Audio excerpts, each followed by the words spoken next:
আসসালামু আলাইকুম ভাই। ওয়ালাইকুম সালাম। ভাই এখানে কি করতেছেন? এটা এরকম অবস্থা কেন?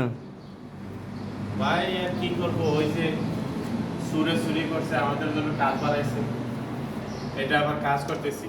এসিডিবি এটা সম্পূর্ণ কাটে নিয়েছিল, তো এগুলার কাজ করতেছি।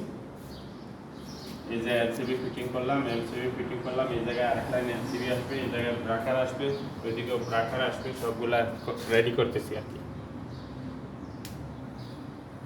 এই তো। আর কি খবর, তোমার খবর কি? তুমি কেমন আছো? আছি আলহামদুলিল্লাহ ভাই, ভালো ভালো আছেন নি? আলহামদুলিল্লাহ। তো তুমি এত ঘুমাও কেন মোশারফ? আমি আমার চেয়ে বেশি ঘুম, হ্যাঁ, চোখের মধ্যে বেশি ঘুম। এত ঘুমাইলে চলে? কও, হঠাৎ কোন দিন দেখবা যে গাড়ি মারি অ্যাক্সিডেন্ট হয়ে যাবে, তুমি গাড়িতে শুয়েই আছো। হ্যাঁ, হ্যাঁ, এগুলা কি ঠিক? ঘুম আসলে তো কি করতাম, ঘুম আসলে তো ঘুমাইতেই হইব।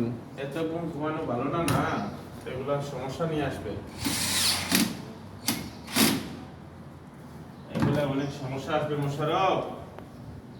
ভাই বুঝছি। তারপর তোমার কাম কাজ কেমন চলে? কি করমু কাজ, যে গরম। গরম। বাংলা- বিল্ডিং এর ভিতরে কাজ করতেছি, কি গরম, আর বাইরে কাজ করলে তো শেষ। তো বাইরে যারা কাজ করতেছে ওদের অবস্থা কি? আল্লাহ জানে, আল্লাহ আর কেমনে তো বাঁচাই রাখছে, হুম। শুধু আল্লাহ জানে।